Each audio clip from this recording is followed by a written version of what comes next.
To infinity and beyond and the power of Grayskull. Damn it, this just isn't working. Welcome to Couch Potato Theater, everyone, here on the Fandom Podcast Network. Couch Potato Theater is where we celebrate our favorite movies, usually. But on this special edition of Couch Potato Theater, we're going to look back at films that maybe we, or the public opinion, originally didn't like. But now we may or may not have a different opinion. Welcome to Couch Potato Theater. Be kind and rewind. Just want to let you guys know too that there might be some adult content, so stay tuned for that. But first, I want to get my Green Lantern core in here. So because we are talking about Green Lantern 2011, this bad boy right here. And with me, as always, is the co-founder of the Fandom Podcast Network, Mr. Kyle Wagner. What's going on, brother? Kevin, those sayings will not work on this podcast because it's all about in brightest day, in blackest night. No evil shall escape my sight. Beware my power, Green Lantern's might. I mean, we are talking about a 2011 film that lives in infamy, and we are going to rewind it and look back at it. But this is also an interesting time, and I'll get into this later in the podcast. This is at a time in comic book land. Green Lantern might have been the most popular character in the DC universe. And I know that our special guest will possibly agree with me on this.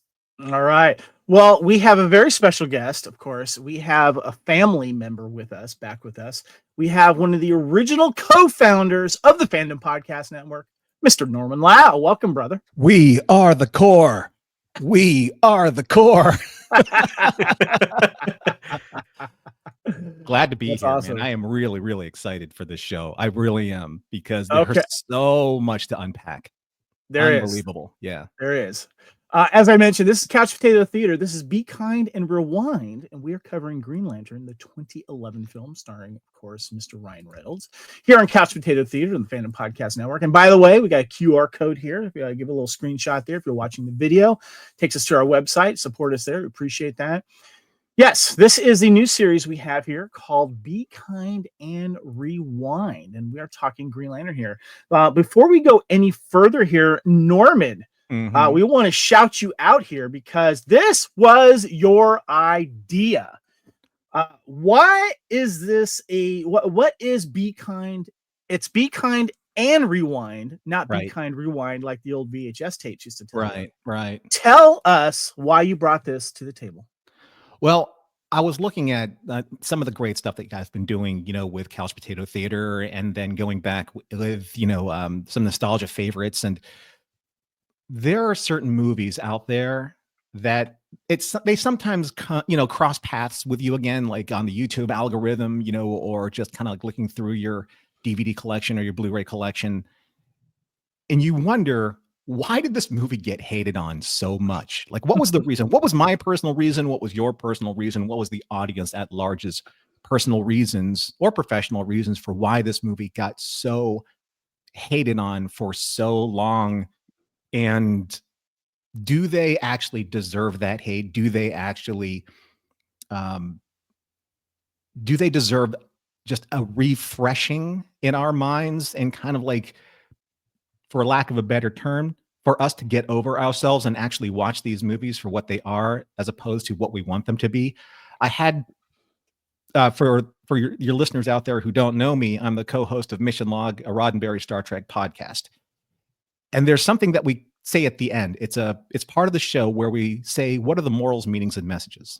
And for me, the reason why I wanted to do this format is this moral, meaning, and message that I found about myself. Just because a movie doesn't perfectly represent the 40-year-old or image in my mind about how a movie should be, doesn't make the movie bad.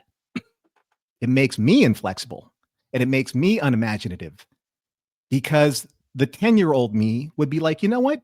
If you were 10 years old again, you would love this movie. So get over yourself. Right? Yeah. And here we are, hopefully getting over ourselves. I don't know if we will. We'll see. Yeah, well, this will be interesting. So, before we get into the meat of the show, we just want to let people know too, we have some great stuff on the network of movies we definitely like. We, of course, recently celebrated the 40th anniversary of Terminator 1984. And we also covered the 1986 action classic perfect film that is known as Aliens, and discussed the Aliens Expanded 2024 new documentary. And we rounded out the year with Johnny Dangerously, celebrating its 40th anniversary. And we also celebrated Christmas with The Long Kiss Goodnight. And in the new year, we did an instant couch potato theater with Deadpool and Wolverine. And our good friend of the network, and of course, one of our co-hosts, Lacey, gave us our Valentine's Day movie. We celebrated Commando and also discussed the director's cut. And we're going to be celebrating this year of 2025, 1980s canon films retrospective. We've got about 6 films we're going to talk about, and we're actually going to combine 2 into one. We're going to talk about American Ninja 1985 and American Ninja 2, The Confrontation in 1987. And coming soon, celebrating its 20th anniversary, we're going to be discussing Sahara 2005. But right now, we are talking Green Lantern, guys. Let's go ahead and get right into the show. This is a Be Kind and Rewind. And we're going to ask the question, how do you like me now? So let's go ahead and get into that right now. But the thing I want to ask you guys first is, how did you originally see it? And then how did you watch it recently, in case it's streaming somewhere or whatever, and people want to revisit this? Norman, start with you, sir. Well, I definitely saw it in the theaters because my wife basically had to drag me to see it, because she then, back in 2011, said, "You love Green Lantern so much. You have comic books and posters and props and all that kind of stuff, like all over your den. Why don't you want to see this movie?"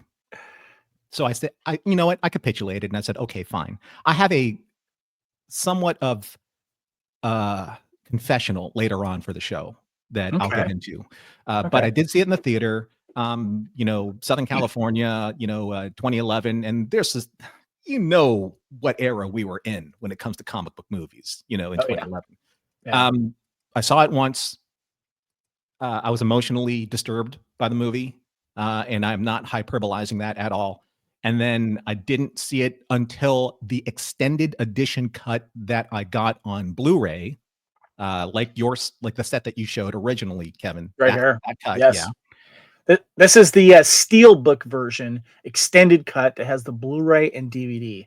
Nice little addition here. What's funny too is the Steelbook is the size of a DVD, not a Blu-ray, which they started doing a bit later on. And I have to say, and we'll probably get into it in the bulk of the show, but there is a significant difference between the theatrical cut and the extended cut. So it's not an apples to apples comparison. I did not watch the theatrical cut again. I refuse to, but I did watch the extended cut, which makes a different argument, I think. Okay. All right. We'll talk about that shortly. Kyle, how did you originally see it, and how did you watch it recently? Okay. So I originally saw it opening day at the theater. I was very psyched for this movie. Huge Green Lantern fan, always have been. And we're at a point, like I said a little earlier, where Green Lantern might have been the most prominent character in DC Comics at that point, for several reasons, which we'll get into. But I saw the opening day, and kind of like Norman, I walked out of it going, "Yeah, we missed something here." And I think that's a big thing with this film. Recently, it's actually streaming on HBO Max, both the extended cut and the regular cut. So I watched it on streaming off of HBO Max. Good to know. Yeah, I didn't know that. It's interesting revisiting it now, and I know we'll talk about that later. But because there's things with this movie that you can take a lot of different angles on, and I think we're going to be doing that in this podcast. Okay. I originally saw it in the theater. I remember seeing it in 3D, and I remember the feedback right away, the negative feedback right away. And I didn't know anything about the comics. I knew who Green Lantern was. I didn't know how many Green Lanterns there were. So, this movie was kind of an eye-opener for me. But I did kind of walk out of the film going, what did I just see? Visually fantastic, blah, blah, blah. And I like some certain things about it. And I did see it, I think, twice, if I remember correctly. And recently, I actually did watch it home video on 3D. I got a 3D TV. I got to tell you, it's freaking gorgeous still. 3D. Wonderful. Yeah, it was one of the better 3D movies. Yeah, it makes me grateful that I have a working 3D television, and it was great to revisit this. And then I did watch the extended cut as well, the Blu-ray as well. So it's nice to know that it is streaming as well. I want to talk about the extended cut in just a minute, Norman, but I did want to read the as we call the IMDb possibly vague and not always spot on plot description, and that is reckless test pilot Hal Jordan is granted an alien ring that bestows him with otherworldly powers that inducts him into an intergalactic police force, the Green Lantern Corps. What do you guys say? Does that sound about right, or is it a little off? No, pretty spot on. When you go just by, you could pull that from any comic book resource. Basically. Pretty much, yeah. That is the boilerplate generic paperwork on Green Lantern. Okay. All right, we got to talk about the extended cut. Let's get this done right now, Norman. I'll start with you because I have a little blurb on it here that I got out of IMDb regarding the extended cut. The extended cut is available on a Blu-ray release, which runs about 10 minutes longer than the original theatrical cut. It restores back the 1993 prologue, especially detailing events leading to Martin Jordan's fatal crash. One more additional scene is restored where Hal and Jason talk longer about the perfect game and ask the boy to remember the feeling of that day. Right. Now, I didn't really notice a lot of the newer, longer cut stuff as well as you guys do. So, Norm, I want to start with you. Your take on the extended cut and why is it better for you? Okay, so I did some extensive research on this, so I'm going to, include timestamps. So where we are with the cuts of the film, theatrical versus extended. Kyle, please jump in, and Kevin, wherever you would like. But as I said before, I only saw the theatrical cut in the theater, and I spent most of my life since 2011 trying to forget the theatrical cut because it just didn't work for me. So when I put the extended cut in, I'm watching this with my wife, Carol, and I'm like, I don't remember this movie at all. It's as if I emotionally and also just kind of like data wise, just kind of just removed it from my hard drive. Right. So starting with timestamp 3 minutes and 57 seconds, when Parallax escapes and the screen goes blank, and then it cuts to the scene where it's in Hal Jordan's room and it's the poster of the Earth. And then from that moment on to 8 minutes afterwards to literally runtime 12 minutes is the longest extended cut part of this movie. This is where the flashback says 1993, present day sector 2814, 2814 being the sector of the galaxy that Abin Sur / and Hal Jordan are responsible for as Green Lanterns. So that entire sequence, 8 minutes, was cut out of the beginning of the movie. This is where it establishes Martin Jordan being a test pilot, having no fear, having a son, Hal having a family, Hal having a mother who feels, she's anxious about Martin's flight. And then you have this emotional core that they're building up with that part of Hal's life, which is a huge portion of the kind of like of the resolution of the movie. And then you also have the flashback sequence where, Hal, Carol Ferris, young Carol Ferris, and young Hector Hammond all know each other at the beginning of the movie. They're all family in a way. It really, having that in there really establishes a lot of character development for the film, especially for Hal Jordan, but just in general, a basic ground that was not there in the theatrical cut. Nothing, and I think that's one of the big things that the extended cut does. And Kevin, we've talked about this a lot with other films. It's the sense of earning something, and adding that section in, really, you earn more understanding of Hal Jordan, and the relationships that are in there feel much more earned and natural than what they do when you watch the theatrical cut, because it does feel like there's a lot of there's a lot of background here we don't know. And in that 8 minutes, you get so much of that background. It actually does flesh out the relationships and actually improves not just Hal Jordan as a character, where you have a better understanding of Hal Jordan, but also of Carol Ferris and of Hector Hammond and what revolves around them and why certain aspects of this film come across stronger when you watch the extended cut versus the theatrical cut. There's also some very specific narrative foreshadowing that happens in this extended cut. So aside from, say, there's like the biggest difference, at least from the villain standpoint, is Parallax. Parallax is a created kind of entity that we saw in the movie of being a fallen guardian, felt of the fear energy, et cetera, et cetera.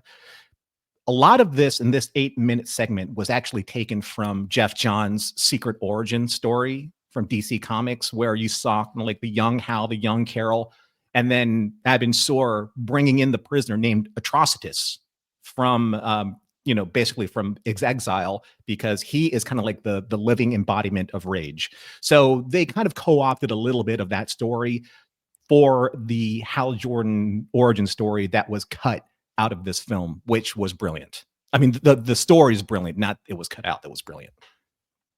That you bring up that, and I think, Kevin, this is a good time for me to mention the comics. Yes, Because please do. Go for it. The comics had a huge impact on this film. The success of the comics really pushed this film to get made faster than what it probably would have been otherwise. At this time, DC is really kind of struggling. They've been up and down. Batman is kind of in a weird place. Superman's sales are down.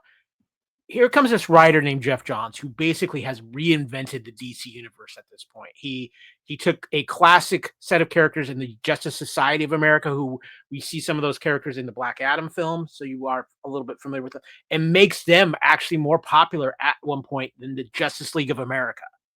And he then takes over Green Lantern, and along with an artist by the name of Ethan Van Sciver, creates something incredibly special. Green Lantern had gone through a lot of change. Hal Jordan had gone bad and had disappeared.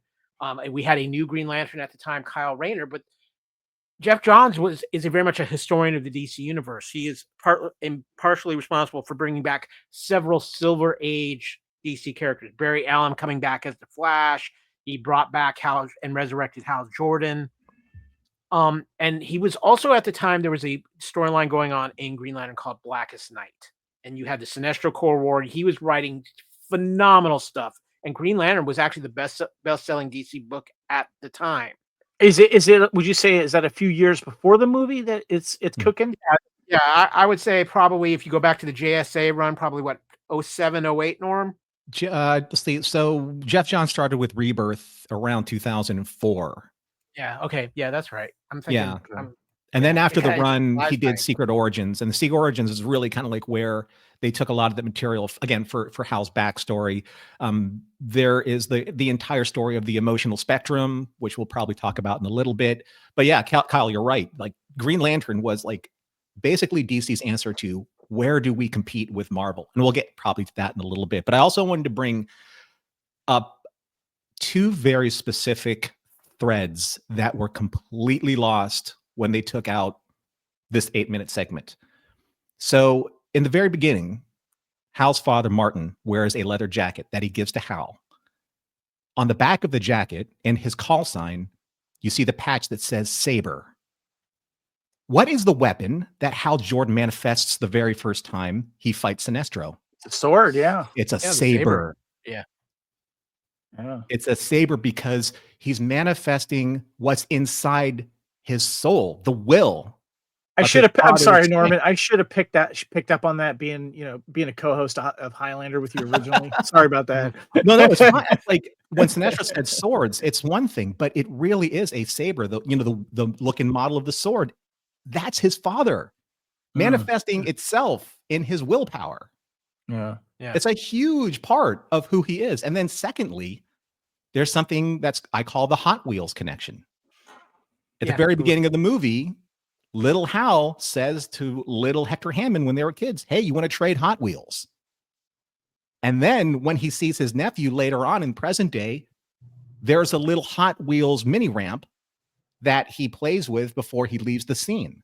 Yeah. So there's that's inside him already in his kind of his construct menu that he chooses at the time when he's basically saying, I'm panicking. What do? I'm going to make a Hot Wheels ramp. Yeah. And Tom, his friend says a Hot Wheels ramp, that's the best you can do. But these small details are completely lost. And I remember in the theater, like, why would he do that? Because it's there. It was there. And it was the groundwork was laid. I'm just like, I don't know why they cut that segment out, man. Seriously. Okay, I wanted to see where you were going to go with this, Norman. You said something about emotional spectrum. I want you to hit on that right now.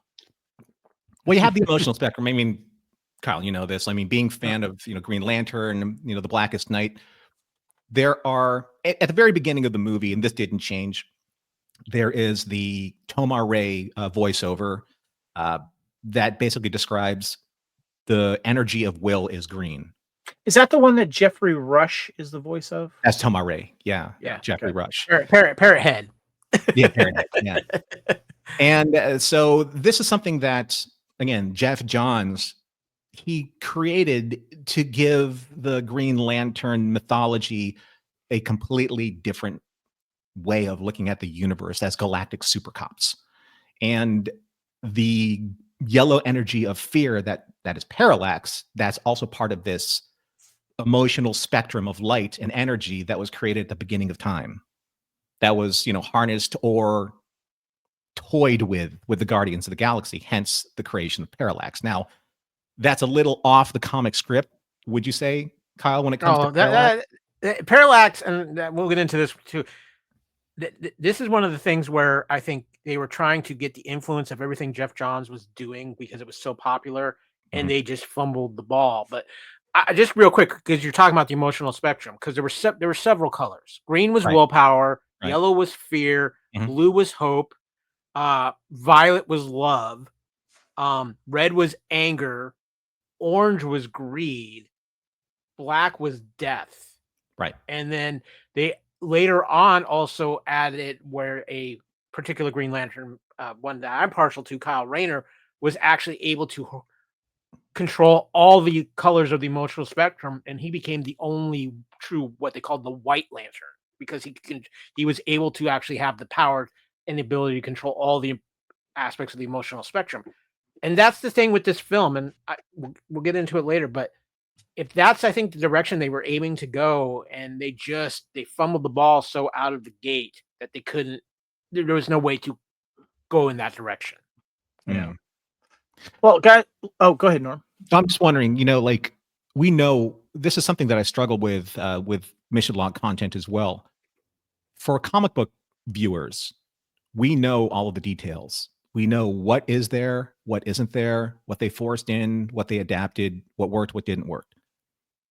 But does that matter, and did it not work for the audience at large at the time? That's the big concern with movies like this. Sure, we know all of the minutia. When you say audience at large, do you mean the casual moviegoers that don't know all the lore? Yeah. Yep, just people like, I know Ryan Reynolds from, Van Wilder, and he's hot. And, he was Hannibal King. Or two guys, girl in a pizza place. Yeah, that. And it's like, I'm going to go see him. Or I like Blake Lively because I love Gossip Girl, right? Or I love Mark Strong, for his work. And I want to see the film. But I don't know anything about Green Lantern. I don't know this mythology. Yeah. Does it still work outside of that knowledge base?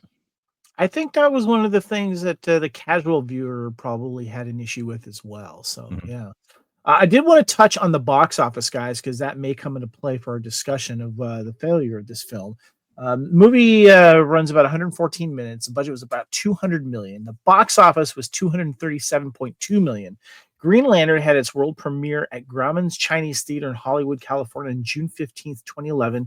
Green Lantern opened on Friday, June 17, 2011 in North America, earning $3.4 million in 1,180 midnight runs. The film went on to gross $21.4 million on its opening day, but fell 22% on Saturday for a weekend total of $53 million, earning its number one spot. However, in the second weekend, Green Lantern dropped into third place behind Cars 2 and Bad Teacher, experiencing a 66% decline, which was the largest second weekend decline for a superhero film in 2011.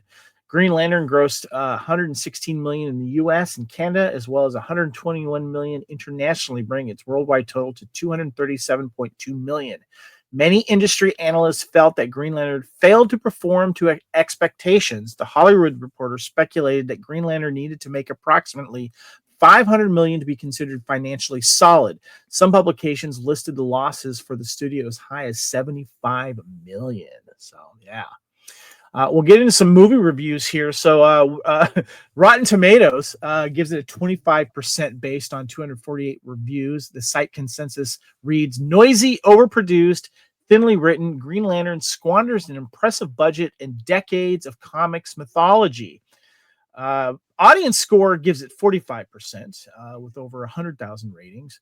Cinema Score gave it a B on an A to F scale. Roger Ebert, the Chicago Sun-Times, had mixed feelings, said, quote, Green Lantern does not intend to be plausible. It tends to be sound and light show, assaulting the audience with sensational special effects. If that's what you want, that's what you get.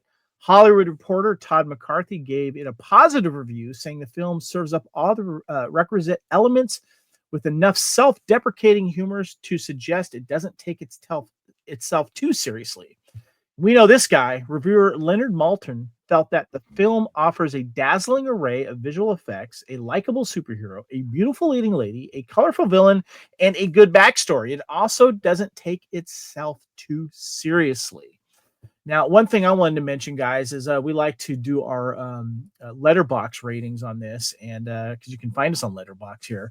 The average score on Letterbox, 1 out of 5, it's a 1.6. I personally gave it a 3 out of 5. Kyle, what would you give Green Lantern now? Now, I think 3 is fair. If you would ask me when it first came out, I probably would have given it a 2 out of 5. But I think a 3 is fair, and there's a lot of different reasons why that score changed over the years. Well, we'll touch on that. Norm, I want to kind of get your thoughts on those reviews I wrote. Oh, I mean, fair? From the theatrical cut, I would probably, well, for the reviews, I mean, first of all, I don't think that anyone should ever listen. Well, these were all the theatrical cut originally. So yeah, sorry. I mean, it's just I've never been a big fan of theirs. I mean, I think it's just a lot of influencer hype that goes on. You're talking about Rotten Tomatoes? Yeah. I you know what? I think that at the time, I wish I paid more attention just to what I was watching at the time, instead of saying it should have been this, it should have been this, it should have been this, it should have been this. I'm just counting the reasons why I should have left the theater. And I don't think that's fair to the movie. Now, actually watching the movie and making the connections that I made from a narrative standpoint, I would actually give this a 4 out of 5 because of some of the things that I thought were supremely smart, like the saber, the subliminal construct that Hal pulls up, because he's like, who's going to protect me now? My dad's going to protect me. How's he going to do it? He manifests the saber. I thought that was unbelievably smart from a writer standpoint. The same thing with the Hot Wheels. I mean, it's all there. It's just that in the theatrical cut, the core emotional component is gone. So all you really do is just action scene, action scene, action scene, action scene, action scene. There's no breathing room. And that's all it is action scenes. And I'm like, I love, action scenes too. But it doesn't make for a good movie. It makes for, like Leonard Maltin said, light, sound, dazzle, you get what you pay for. So I think that those were fair. I think I would probably say, I think they should have trended maybe towards in the 60%, 70% range. But for the extended cut, for people that hopefully they watch this and, should I give it another try? I think you should. And I think you should watch the extended cut only. It's like, we're fans of The Abyss. We love the director's cut of James Cameron's The Abyss. When you watch the theatrical cut, some of the things, like what's his name's Blue Hand, make absolutely no sense in the movie. And when you realize why that scene happened, it makes everything in that movie about the ring, right? So you got to be careful with some of these cuts, because those cuts are devastating to the story. Yeah. Well, let's go and have some fun with some movie trivia here. Kyle, you want to get us started here?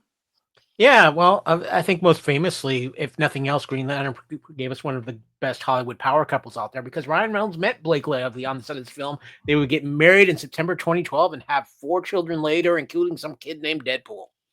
And also, too, Ryan Reynolds as Deadpool says that there are 206 bones in the body, 207 when he watches Gossip Girl. The next one we have here is Ryan Reynolds, who played the protagonist, famously hated the movie. He has admitted to having a poor working relationship with director Martin Campbell, who was glad to see the film perform poorly critically and financially, as he did not wish to reprise his role as Green Lantern. In his later movie, Deadpool 2016, he references Green Lantern in a negative way when he requests a suit that is neither green nor animated while being rolled into a medical room on a gurney.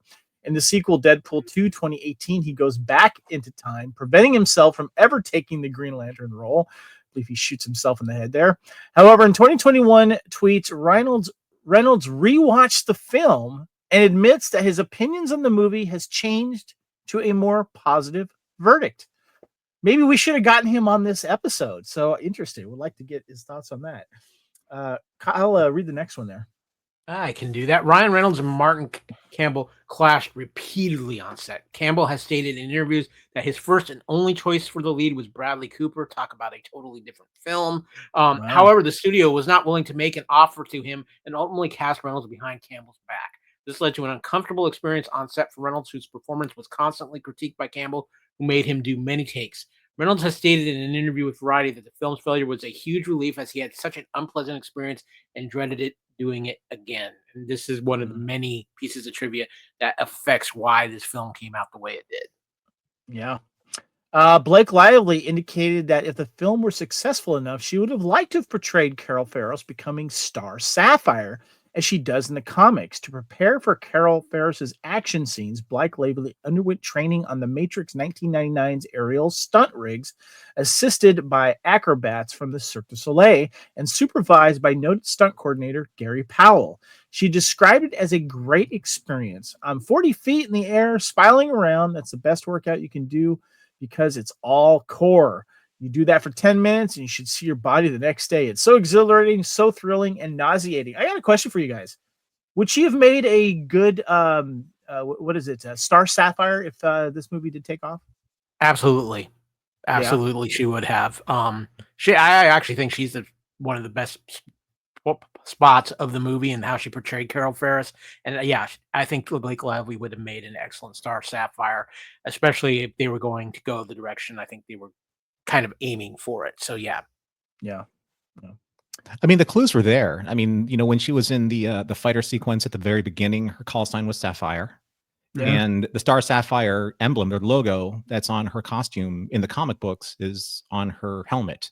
So again, there are so many details that I think most fans are basically overlooking because they're just completely panning this movie without actually watching it. I'll be honest. I think if you're not seeing these details for what they are, then you're basically saying what I was doing back in, 2011. I'm like, you know what? I know what Green Lantern is. So why should I give this a chance and not even watch it? Good point. Kevin, can I read the next piece of trivia? Because I got something I need to interject with that. Yeah, so, please go. The Green Lantern uniform is portrayed in computer-generated imagery. This was a creative move by the filmmakers who wanted the uniform to not be a real cloth outfit, but an energy construct by the Lantern power ring. Notably, the comics originally started with Hal Jordan having an actual uniform, but this was later amended. This is one of the decisions that killed this movie. People were not a fan of this costume design. They needed to have stuck with a more traditional Green Lantern look, and I think especially the energy flowing through and things like that. I think it really was something that when you're trying to just decide between the general audience and the comic book fans, you have to find a balance. This was something that turned off a lot of the comic book fans. And I think this was a decision, too, that they could have used the money in a lot of other better places than with these costumes. Norman, I don't know how you felt about what do you think about that? Should have been real? Because obviously there was such a big hubbub about Wolverine getting that classic yellow and blue costume right for Deadpool and Wolverine. So I do have something to say about that later on. And I agree with how people felt at the time, because it's probably one of the reasons why that movie it didn't work for me. I have a much more emotional statement that I want to read towards the end. Okay. But at the same time, though, I agree with the attempt of doing this, because I think I would have had a much harder time looking at alien characters wearing fabric from or Terran-based looking Earth materials. Because this is a intergalactic space force, police force. Right. And it's a little strange seeing, like the planet Mogu. No, not Mogu, the planet, the large planet of Green Lantern. No, the actual Green Lantern that's the size of a planet. Mogo. Yeah, Mogo.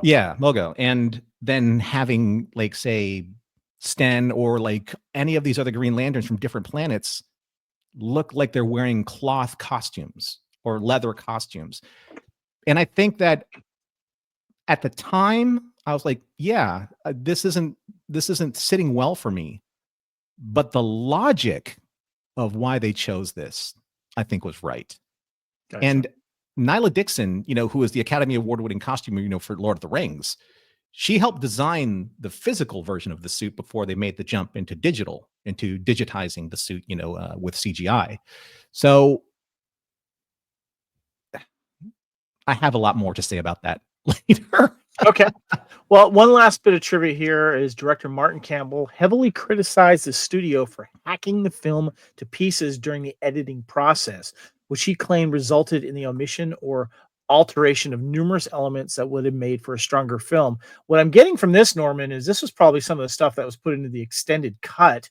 And this is kind of surprising that they would do this to a director who has such a great track record. He's a freaking Bond director, by the way. Your thoughts on that? Pretty much. I'm not really surprised about anything when it comes to the studios. And I have to believe that somewhere along the line, they're looking at runtime and they want to get it under that magical 2-hour runtime, even though that we're about 10 years past Lord of the Rings, 2001, where it's proven that if you make a movie long and for reasons why it should be long, people would actually go to the movies. I'm not saying that this is the movie, but I'm just saying that it's pretty obvious that they basically wanted to maximize the CGI special effects bonanza that this movie was. And they basically chopped out like the emotional core of the entire storyline. Kyle, this movie was meant to be Iron Man, their answer to Iron Man, and it had all the action of it. But like Norman said, and they took out the emotional core that Iron Man had, and they just went with the action. If they leave the emotional core in this film could have been what Iron Man for DC, what Iron Man was for Marvel. A great point to get a lot of people who aren't necessarily comic fans to come in and check out this movie. And instead, because of the what they did with it, they kind of they couldn't decide. They isolated both. They cut out the comic book fans with some of the decisions they made, and they made it a little bit too complex for the general fans. And it was just horrible editing and horrible decisions by the director. And when you talk about behind the scenes stuff, I think the behind the scenes really affected. I think there was like 3 different movies trying to be made here, and nobody knew which movie they were making. Yep, good call, guys. Let's get into the cast and crew discussion.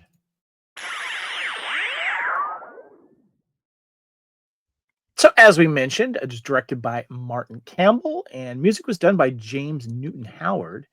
And the main cast consists of course, Ryan Reynolds is Hal Jordan, Blake Lively is Carol Ferris, Peter Sarsgaard is Hector Hammond, Mark Strong is Sinestro, Tim Robbins is Hammond, J.O. Sanders as Carl Ferris.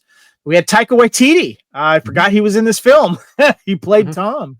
Angela Bassett, Dr. Waller, who we see later on, done by another actress.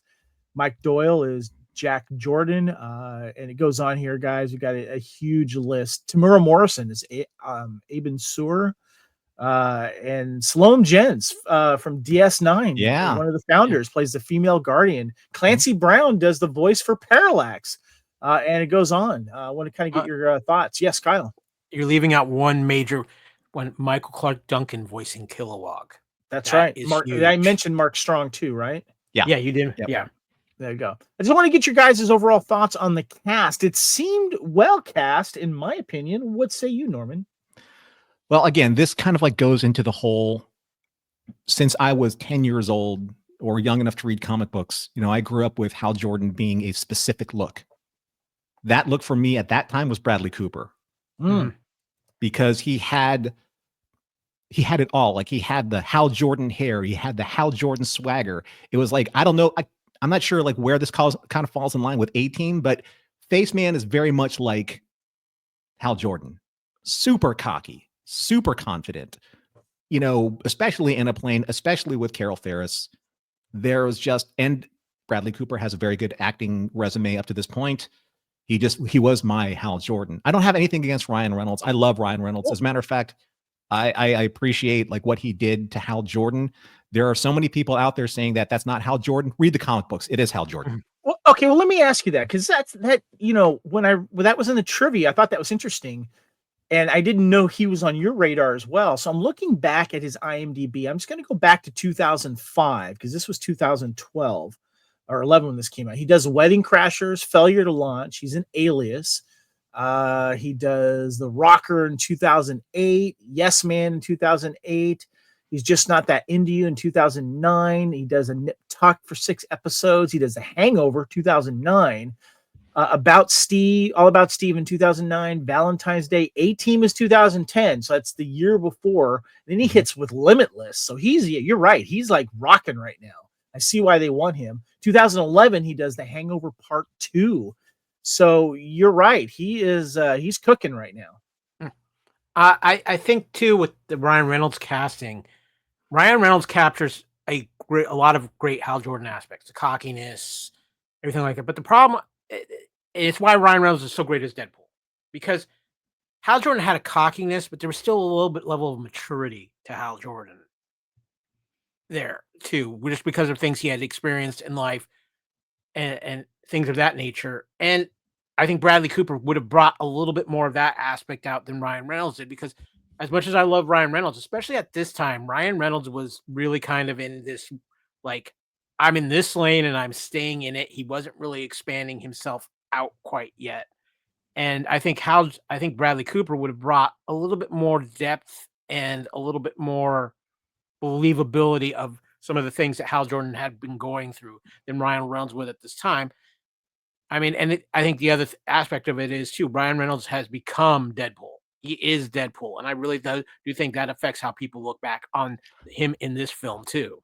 Well, I think it's fair, and I think that's why we're doing something like this, because I agree with you up to a point, but I do disagree that he doesn't have the ability to be able to bring that out, because that is why that key sequence is so important, because him talking to his nephew showed that maturity, showed that other side of Hal. It wasn't just, action adventure Hal, let's get these pants off and fly some planes. There was more to it than that. There was a woundedness to him that we didn't get a chance to see because those scenes were cut out. And I find that unfortunate. And I think that kind of does put a stain on the film, where people are like, oh, it's just action, action, action, and just one-liners. Well, sure. When you cut out the actual backstory of a character, you don't have anything to reference. Mm-hmm. So that's where I think that as much as I would have loved Bradley Cooper, I do think that, again, watching the extended cut, it gives Ryan Reynolds a better spectrum, if you will, of acting quality, acting opportunity. Of course, what you're saying with the behind the scenes going on, would that affect an actor's performance? Absolutely. You kind of like experience what you're experiencing. Sometimes you bring to the screen even on your best day. But I don't really have a problem with him. And for me, all right, I'm going to be honest with you. I like him better as Hal Jordan than I like him as Deadpool. Yeah, it's interesting you say that, Norm, because I really, really liked him as Hal Jordan when I was rewatching this. And I decided to go back and look at his IMDb to a certain year or two. And I'm going to go back around the same time as I did with Bradley Cooper. Because in 2000, let's go back to 2004, he does Blade Trinity. Okay. He's Hannibal King. Then we get him in Amityville Horror in 2005. He does Waiting and Just Friends in 2005. Smoking Aces in 2006. Yeah, great film. Great film. Chaos Theory in 2007. Definitely Maybe, which I know you like, Kyle, in 2008. Oh, I love that film. He does come in and kind of does a great role in Adventureland. Of course, then he comes in as Wade Wilson in X-Men Origins in 2009. One of the great rom-coms, The Proposal in 2009. He does that weird movie Buried. He even makes an appearance on Sesame Street in 2010. And then, boom, he gets into Green Lantern. So it's interesting where he's coming from at this time, to where the studio decided to go to him instead of Bradley Cooper. So it's interesting. Kyle. I think at the time, and truthfully too, is that I think the studio wanted somebody who was maybe even a little bit younger than Bradley Cooper, and I don't know what the age difference is between Ryan Reynolds, because I think they were planning a franchise. And yeah, of course, I maybe at that time too, Bradley Cooper's a little bit of a different actor. Yes, he goes on to do Rocket Raccoon, but that's voice work. He's not necessarily tied into that, where you're looking at somebody who's to be the face of a franchise, and that's what I think the studio thought. And I don't think they necessarily felt, even though Bradley Cooper had success with A-Team and Limitless and stuff like that, I thought they felt Ryan Reynolds was more charismatic, had a chance to be the face of this franchise more than what Bradley Cooper would. And again, you add into the fact the director's choice was not Ryan Reynolds, and Ryan Reynolds was hired behind his back. The director was not going to work with Ryan Reynolds. No, God, I would have loved to have seen a sequel to. I would have loved to have seen a sequel to A-Team as well. I love that cast. Yeah. That was great. We'll put that on the list. We have to put that. There you go. Yeah, there you go. That could be on a Be Kind and Rewind. So there you go. Let's talk about our favorite scenes and quotes, guys. There's a lot to cover here. Norman, you brought this to the table. Let me get some of your favorite scenes and quotes. Okay, so this is funny because it shouldn't work for me, but it does now, for all the reasons why it didn't work for me before. But probably my favorite scene is when Hal Jordan is being beaten down by Parallax, and he has one construct up, and Parallax is saying, "I smell the fear in you. You're going to fail. You're going to be, the reason why the earth falls." And then he's reciting the oath, right? Right. And, he's really kind of just putting some really good weight in acting behind it. But what I love about that scene so much is that you see all the pulsing energy that's kind of like coming from his feet through his chest into his arm. And it's pulsing, and like it's growing stronger and stronger and stronger as his will starts to grow, as his intent starts to create stronger constructs. And I thought that was just really, really well done. I also love pretty much everything, and we didn't talk about this enough in casting, but anything that Sinestro was in is probably the best scene in the movie. Oh yeah, Mark Strong owns this movie. Owns this movie. He's from the get-go, when you see him to when, he is kind of training Hal, to the whole thing with him going against the Guardians and trying to influence them to bring the Ring of Fear into play. That is 100% dead on accurate, screen accurate, comic book accurate Sinestro. It's so good. It's just not good. I mean, it's not enough. Yeah. And I love Mark Strong. Mark Strong does no wrong in my book. Showing the mocap suit, by the way, that's the scene. Ryan was always wearing there, and then a quick mock-up of what his uniform looks there. So yeah, Kyle, your thoughts? What are your favorite scenes and quotes? Honestly, one of my favorite scenes in the entire thing is when he goes to OA for the first time and is getting trained, and you see him going through the training, because it's one of my favorite things about this movie, how well they nailed some of the key members of the Green Lantern Corps with their look, with their behavior. I mean, Kilowog is perfect in this film. I mean, if you are a Green Lantern fan, who does that character? That's Michael Clark Duncan, who did Kilowog. Gotcha. Rest in peace. Rest in peace. But I mean, just across the board, when you add, because that's one of the things that makes the Green Lantern Corps so unique, is it's all these aliens, and it's all these different people from different societies that are brought together because they share this common thing of being able to access willpower, but they still have to be trained. And especially with Hal Jordan and his cockiness, and Ryan Reynolds actually really is great in these scenes as he's training, and he's basically kind of getting humbled here in the aspect of it. But that as the comic book side of it was so well done, and that was one of the best things of the film. As far as the interpersonals, though, I mean, there's a reason why Blake Lively and Ryan Reynolds are married now, because you could feel the chemistry between them anytime they were together on screen. And you have it up here that when she's having the conversation with him and he's kind of talking about everything he's going through doing this, and it's such a great scene. And like I said, just the chemistry between these two. Like I said, it's completely understandable what happened in real life between them, because it's pure fire. Yeah, I want to echo, like when they're together, she's getting the best out of his performances and not Martin Campbell. Yeah, exactly. It's funny too, because I was watching some of the behind the scenes of the making of this on one of the extras on the Blu-ray, and we have the picture up here, of course, the scene where he presents himself now as Green Lantern. He's got the mask on first. And then she looks up at him and goes, Hal? It's like, wait, what? How do you know? And she's like, I've known you since I was a kid. I've seen you naked. And there's a funny scene where Martin Campbell goes, yes, like he got the shot that he wanted. And it reminds me that as beautiful as she is, Blake, she's very talented. She's a really good actress. And she's really good in this movie. She kind of steals all of her scenes. And I enjoy watching her, especially when she's kind of grounding Hal at times. I feel like that a little bit. And I feel like there's a huge lost opportunity that she didn't get to a sequel out of this, and with her character moving forward, as we mentioned in the trivia here. But yeah, those are my favorite scenes, were those two guys there. So yeah. I had one more favorite scene, and it's kind of goes into the whole, how long I've been a fan. I've been waiting for the live action scene of Hal Jordan meeting Abin Sur my entire life, right? And I don't remember how I felt when I saw the theatrical cut, but I almost cried when I saw it in the extended cut, because I love the way that Martin Campbell positions the camera behind Ryan Reynolds in that really kind of frenetic handheld kind of way, where he's running across the debris, and to see Abin Sur in the ship, and to see Abin Sur there with the ring. And I was like, that's it. That's my comic book moment, right? There it is. Yeah. And I got it, and I appreciate it way more now than I did when I first saw it in the theaters, because I was like, I don't remember that. I don't remember how I felt. I think I just had this complete disconnect, with my emotions when I was watching that movie back then. Yeah. Interesting. All right. Well, guys, it's time. Let's get into the Be Kind and Rewind main segment.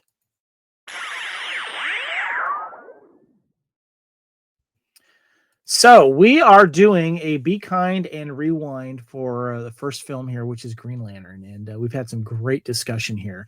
And we're going to talk why we've chosen this film. But I had a little fun with this, guys. So I decided to, how AI is taken over, basically. John Connor's looking at this with a crook eye going, told you guys. So I asked Google AI, I said, why didn't this movie stand a chance, Green Lantern?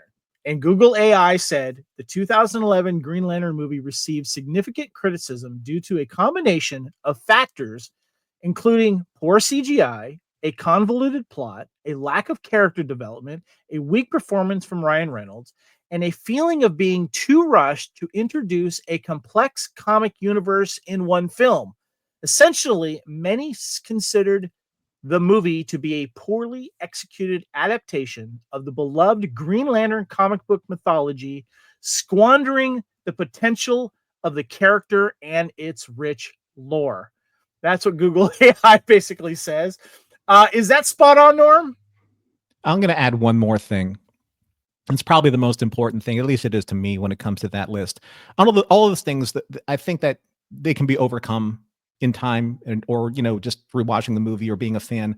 But I think the biggest problem that Green Lantern faced was somebody like me. Like someone who says they're a fan, and then after they see it, they're like, I want nothing. I want no part of this. I never gave it a chance walking in. I certainly am not giving it a chance walking out. I'm not going to recommend it to anybody. This is then. I'm not going to recommend it to anyone. And anyone who says they're going to go see it, I'm like, I would rather pay for you not to. That's the problem with what happened with this movie, is that fans like me never supported it and worked against it in some way. And people that may listen to you and know you go, well, now I don't want to see it because Norm said no. Maybe, but it's just, I was so vehemently against this film that I'm ashamed to call myself a Green Lantern fan because how much I was against this film. And I have actually prepared like a statement about this, and I'll read it whenever you give me the go ahead to just basically take up some time. I can't wait. Kyle, you had something you want to jump into here. Yeah, I know Norm has a lot of thoughts, and I think this is kind of the place where I really want to get my thoughts out about how I feel about Green Lantern and this film, because I think those thoughts also will reflect why this film went sideways. And yes, there's a lot of backstory and behind the scenes problems that this movie had. For me, at this time, Green Lantern might have been my favorite comic book, and that's saying something because I am a Marvel guy through and through. I grew up on X-Men, I grew up on Spider-Man, but the character of Kyle Rayner, when he was introduced, and it was one of the greatest written downfalls of a hero of Hal Jordan when that storyline happened, and then they introduced Kyle Rayner. And this is the Emerald Dawn, Emerald Twilight. Yeah, Emerald Twilight. Yeah. Can you give us a short synopsis of what is Kyle Rayner? And okay, well, let's give you a quick synopsis of Emerald Twilight, which was the fall of Hal Jordan. Coast City gets destroyed by a villain named Mongol, and in Hal Jordan's grief, he literally makes a construct of the entire city, people and everything, which violates a major law of the Green Lantern Corps. You do not use your ring for personal gain. Hal Jordan rebels in his grief and literally takes out every Green Lantern in existence, killing them. And the character that Ryan Reynolds is playing in this film does this. Yeah, I mean, there is a scene where he fights Kilowog and kills Kilowog and literally holds up his skull. Oh, yeah. Because he is collecting the power rings because he wants the power to completely bring Coast City back to life. Hal Jordan, at the very end, kind of realizes what he's done, but it's too late. And he goes, there is one surviving Guardian by the name of Ganthet. He takes Hal Jordan's ring. Oh, this is giving me chills, dude. I love this. Restores it. And one of the big weaknesses of the Green Lantern ring is it never worked against the color yellow. Mm-hmm. Ganthet restores this ring because Oa has been destroyed by Hal Jordan. There's nothing. He makes this one ring and gives it to a young Earth man named Kyle Rayner, who is an artist, kind of lost his way. People were turning because Hal Jordan. I mean, Hal Jordan was a Green Lantern. We grew up watching Super Friends. Yep. And some of the classic, Green Arrow, Green Lantern. Real quick, what made him snap? The destruction of his Coast City and then losing everybody he loved, his family, everything. Losing what? I'm sorry. He lost the city. He lost his family. Everyone he loved was in Coast City when it was destroyed. Oh, okay, gotcha. Sorry, go ahead. Continue. So when Kyle Rayner, who's the fourth human to get a Green Lantern ring at this point, because that's one of the magical things about Green Lantern. We actually have 4 human characters who have been Green Lantern: Hal Jordan, John Stewart, Guy Gardner, and Kyle Rayner. And actually now a couple others when you add in Jessica Cruz and Simon Baz as well. Right. But at the time, it was a totally change of direction. You had Jeff Johns coming in to basically create this character as well. And the thing about Kyle Rayner was he was the most probably relatable Green Lantern of any Green Lantern to the common man. He had common problems, and right out of the gate, they established something, Kevin, that I even know you are familiar with this, and that is fridging the female character, putting the female character in the fridge. This is where this came from, because within the first 5 issues of the Kyle Rayner run of Green Lantern, his girlfriend, Alexandra DeWitt, is killed by a villain who's looking for the Green Lantern ring, and he literally folds her in half and puts her in the refrigerator for Kyle Rayner. Jeez. Oh yeah. So that's where that comes from, huh? Yeah. Wow. And Kyle Rayner, the great thing about Kyle Rayner was he became kind of the everyman of the DC universe. When he joined the Justice League, he was the average person's view of like their perspective, because he's seeing him not worthy to being with all of this. But what ended up happening is Jeff Johns decided he wanted to bring Hal Jordan back, much like he brought Barry Allen back. And so Hal Jordan was brought back, and that's kind of led into then what we're talking about, leading Hal Jordan into the movie. Then this is where things went sideways with this film, because the Parallax story and using Parallax as the villain of this film is rushing into something so much bigger. Parallax should have been at nothing else a mention, and that is it. You had so many other villains you could have had leading to Sinestro in the second film. You could have used Atrocious, you could have used Mongol, you could have just used Hector Hammond. I mean, there's so many things you could have done, and had this film be more about Hal Jordan learning to become a Green Lantern and focusing on that a little bit more than what I think they did. Okay. And go ahead, Kevin. Well, I wanted to touch on this article and just like the 4 things that they said that went wrong with this film. And that's one of the things they mentioned is the villain. So can I just mention that real quick and then you can continue? Absolutely. By the way, wonderful backstory on that. Thank you so much of all that knowledge. That was huge. Yeah, I got goosebumps, like Norman said, the tingles, because that was one of the greatest comic book stories of all time. Well done. Yeah, ooh, I'm getting them right now too. Jeez. Okay, I gotta read the Kyle Rayner eras, man. So good. Okay, so I whenever we do these Couch Potato Theaters, I always like to find a recent article, especially if the film's been around for over 10 to 20 whatever years. And I found one in 2020 that came out by Daniel Woburn for Screen Rant. And he says, Green Lantern, what went wrong with Ryan Reynolds' DC movie? And the main things that he touched on here was, first of all, the CGI, bad CGI. And we've talked about that for a while. He said Green Lantern had terrible CGI. And then he goes, the cast is wasted, and Reynolds' Hal Jordan isn't a great hero. The other things that he touched on here as well is, as you talked about, Kyle, Green Lantern chose the wrong villain. And then behind the scenes issues really hurt Green Lantern. And of course, we talked about Martin Campbell, the director, and him also complaining about the studio cutting it up. So those were the main 4 things that he mentions in this article. Kyle, I want to go back to you there. I didn't know if you wanted to go more on. Yeah, because I have something I want to hit on. As the CGI, yeah, especially at the time, that's one thing. The cast is definitely wasted. I agree. I think because of the behind the scenes stuff, the cast is wasted. Hal Jordan isn't meant to be a great hero by the end of this film. He's still learning to be a Green Lantern. If this movie is written right in a trilogy, you have a mention of Parallax in this film, because in the comics, the reason the Green Lantern rings did not work against Yellow is because Parallax was trapped in the central power battery, causing almost like a virus where Yellow impurity.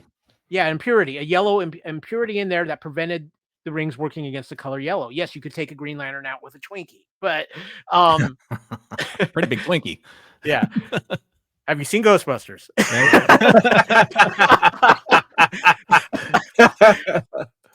But the thing is you could have done a trilogy where you had the first movie be Hal Jordan becoming Green Lantern and learning what it means to be a Green Lantern. You could have had the second one be Sinestro, who is then corrupted by the yellow fear and the yellow power, and have it be Hal Jordan versus Sinestro, and wrap up a third film with Parallax being the main villain.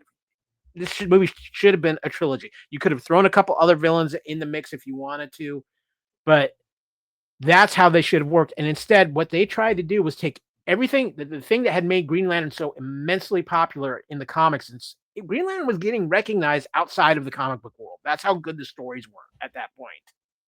And they just tried to say, okay, we're going to take the most popular thing and throw it in this film.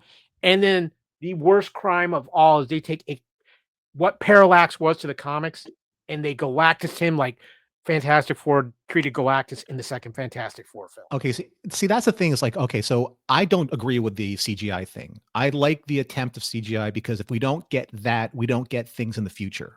That's the way special effects work. Okay, and that's true. That's very true, and I agree with you on that, Norman. So did they succeed? Not all the time, but I would rather them try to do something like this than not try at all and not get anything for the future development or evolution of CGI technology. So yeah, it's just like, wow, anyone say that, well, I hate the graphics in The Last Starfighter in 1984, that's CGI? No one says that. Why? Because it's 1984. I have to mention one thing though, and I saw this and that's a great point, Norman, that they at least need to try. But there was a film that came out 2 years before that blew away all CGI and became the reason why we were watching movies in 3D again, and that was Avatar. People will bring that argument up. I don't know. Maybe they just didn't use James Cameron tech. I don't know. But Maybe personally, the CGI doesn't bother me anymore because I've seen so much worse. And you're right. We go back and look at stuff that obviously is dated stuff. I don't care about the CGI. So here's the thing. It's like, does the CGI help tell the story or get in the way of the story? In my opinion, in this movie, it helps tell the story because you're using your mind to create these constructs. I think that the ring energy, and they're trying to create this, they're trying to incorporate the Jeff Johns alien world, alien technology. The rings are almost sentient in a way. You know, they're connected to the main power battery on Oa. They're like sophisticated, like basically that they're iPhones, you know, for Green Lanterns. You know, they tell you exactly how to speak in different languages, you know, this, that, and the other thing. So I don't really have a problem with the CGI. Where the cast is concerned, I don't really think that they're waste. I think they're good on film. You know, I don't, if anything, the cast talent isn't wasted. The writing quality doesn't bring out the best of that all the time. And again, if taking that 8-minute segment away totally changes the way that Ryan Reynolds is perceived in this film, because it doesn't show off any of his actual acting the way that segment does.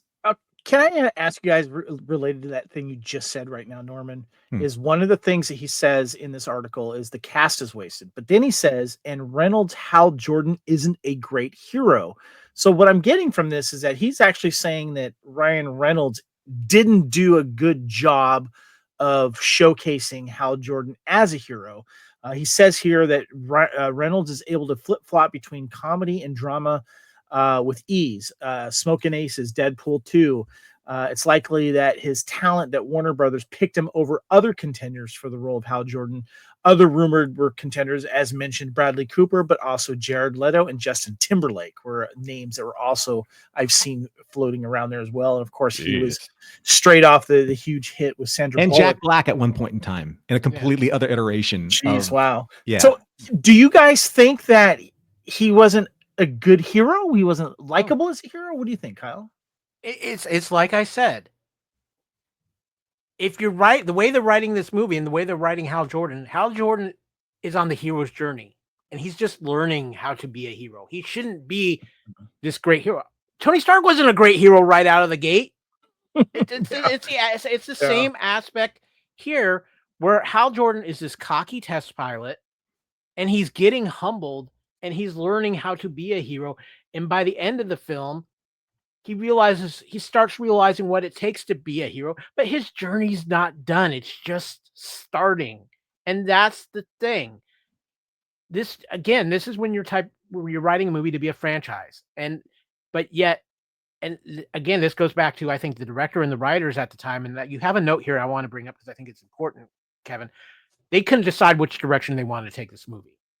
Right. And if they would have picked one direction and stuck with it, and it would have been so much better. But instead, they tried to fit all the big popular stuff in there, tried to fit in the little things, and tried to have the all action thing. And in doing so, they cut their nose off to spite their face with this film. And it's very frustrating. And I think for me, that's always been my problem with this film, is the potential is there. It's just so untapped and so disorganized. And that's where I get frustrated with this film. And you have this in the notes, Kevin, and I'd really like to mention this, is that Greg Berlanti, the writer, director, producer, perhaps known now most for his Berlantiverse, aka the Arrowverse of the CW shows, was once attached to write and direct Green Lantern. This movie succeeds if he does this, because say what you will about Greg Berlanti, what he did with the Arrowverse was true love of the DC universe, and he would have not let what happened on this set happen, and it would have been, I think, a lot better environment, and I think it would have been done with a love and care to be true to the character, but still make it more accessible to the common audience, which is something he did so phenomenally well, especially with The Flash. How he made The Flash TV show accessible to the common person, non-comic book reader, was so well done. I think he would have done so much better of a job here. And he talks about further, he would have worked with Marc Guggenheim, who of course was big with him on those things. And Hector Hammond was supposed to be the main villain. No mention of Parallax at all, which I would have been fine with completely. And maybe some additional fun cameos like Guy Gardner. So Right. I think there was too many elements trying to pull this movie in too many different directions. And I think that's one of the things that failed this movie and failed this amazing cast and this amazing character so much. Norman, well, we're going to be getting into the next questions here, like why we didn't like this movie originally, and what was your opinion or the public opinion at the time, and why we're giving this a second chance. But you had mentioned that you have a statement, and I would like to hear that now.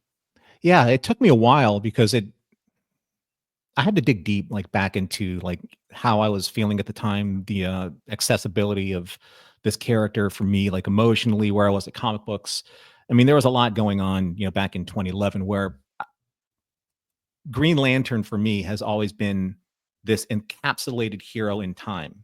It's the Len Wein, Dave Gibbons, Hal Jordan of like the 1980s. You know what I'm talking about? Yeah. Kyle. I know exactly what you're talking about. And they were releasing like the compendiums, the Wein Gibbons era in Sector 2814, in those trade paperbacks.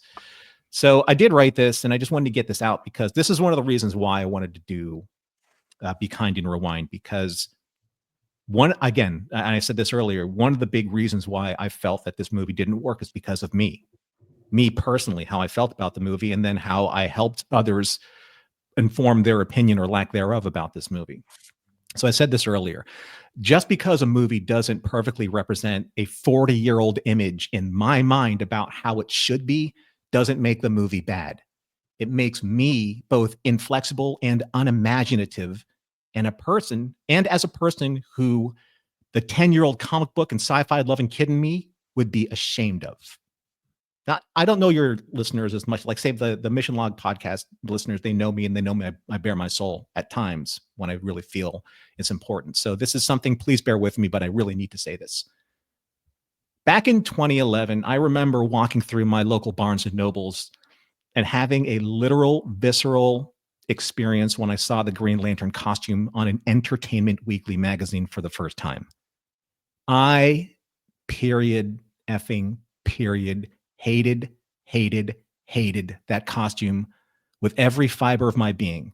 I remember thinking that this image is what's wrong with everything about comic book movies. It disrespects the source material and just flat out is unequivocally wrong.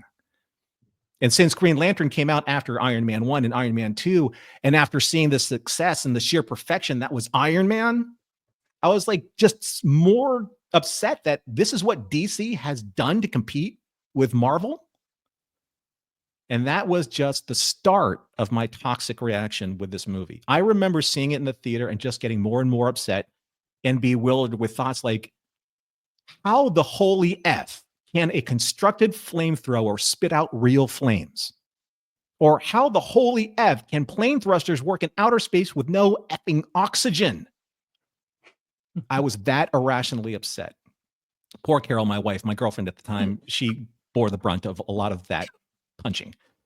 So after that, I just buried this film in the furthest corner of my mind, wishing that I could just scrub it all away, every detail, every memory. And then with most things, time passes and life happens. And sometimes things just don't matter in the same way that they did after returning. And after returning to my love for DC Comics and slowly like making my way back into the Green Lantern universe with the Jeff Johns collected editions and like the amazing animated features like, First Flight, which is the, right? Yeah, Kyle, is like yeah. First Flight, Oh, amazing, right? And the animated Green Lantern series, like focusing on the Rage of the Red Lanterns. I just got to ask everyone how they portray Green Lantern in the New Frontier animated. Right, exactly. Yeah, the with the Darwin Cook, the Darwin Cook based on the Darwin Cook graphic novel. Yeah. So I collected like all of these things and started getting back into Green Lantern. And then I decided to give Green Lantern 2011 another try because I honestly wiped as much of it from my memory as humanly possible. And after watching it literally days before this podcast, here's how I feel about the movie now. I really enjoyed it. I don't love it the same way that I loved Superman 1978 or the Captain America trilogy, but I no longer hate Green Lantern 2011. In fact, for its time, it's probably one of the most ambitious superhero movies in the genre, and maybe that's its biggest problem. It's ambition. So after reading and understanding the Jeff John version of Hal Jordan with Secret Origins and Rebirth and the Sinestro Corps War, and just understanding this greater Green Lantern scope and the vision of them as being galactic peacekeepers and understanding the spectrum powers, this movie falls more in line with that era of Green Lantern than my 1980s freeze-framed version of Green Lantern, the Len Wein, Dave Gibbons era of Green Lantern, which is nearest and dearest to my heart. So yes, I do like the new Green Lantern movie for what it attempted to do. There's a lot of really strong Green Lantern lore in the world building in this movie. I think the production's fantastic. I love the alien designs of the uniforms. I love the uniforms now. I love what they stand for and the logic behind them. I love the whole concept that the power rings and power batteries look like they're carved out of alien rock. I love the whole concept that the uniforms are extension of their will and their physiologies.